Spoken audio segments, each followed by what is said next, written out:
Судел на Барселона со Меси, Чави и Иниеста, на Реал Мадрид, Бајерн Мюнхен, Порто, Бенфика. Ја делел правдата во Лигата на европските шампиони и на надпревари на најдобрите репрезентации. Во речиси 19-годишната кариера како ФИФА фудбалски судија, судел на преку 1000 мечеви. Освен екипите на теренот, на еден фудбалски надпревар клучна улога игра и главниот фудбалски судија.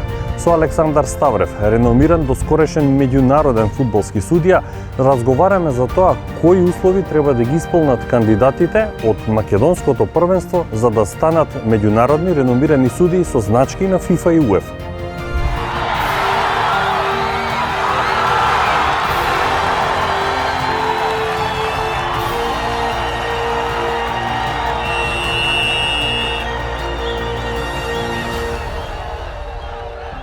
Кандидатот потребно е да има одредено искуство, да има одреден број на надпревари во македонското првенство, да има одредени квалитети, да има одредена личност, да има образование, познавање на странски јазици секако е задолжително и нормално фудбалската федерација да смета дека во него има некоја перспектива во наредните барем 10 на 15 години да се развива на таа FIFA листа.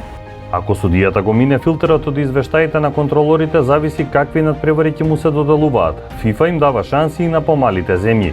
Ниту една фудбалска звезда не смее да гурива авторитетот на главниот судија на теренот. Тој го одредува пристапот во разговор со капитенот и клучните играчи. Старосната граница за заминување во пензија е 47 години.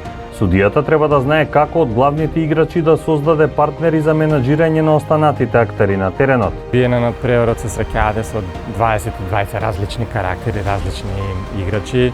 На некој му е потребен различен пристап, на некој треба со шала да му се пристапи, на некој треба остро да му се пристапи. Многу е полесно да се справите со некој добар играч отколку со некој неквалитетен, бидејќи добриот играч, квалитетниот гледа да го изигра своето.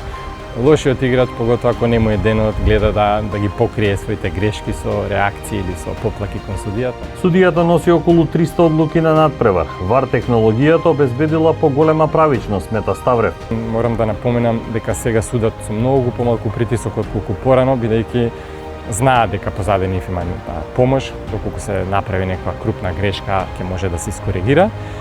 За разлика од минатото, кога една таква грешка значеше елиминација на некоја екипа, да речеме некој финал или пласман на некој европско или светско првенство. Фудбалските звезди, открива Ставрев, не се однесуваат секогаш како вип личности. Тука се да поделат и автограми на навивачите, на дечињата кои што ќе успеат да се доближат до нив.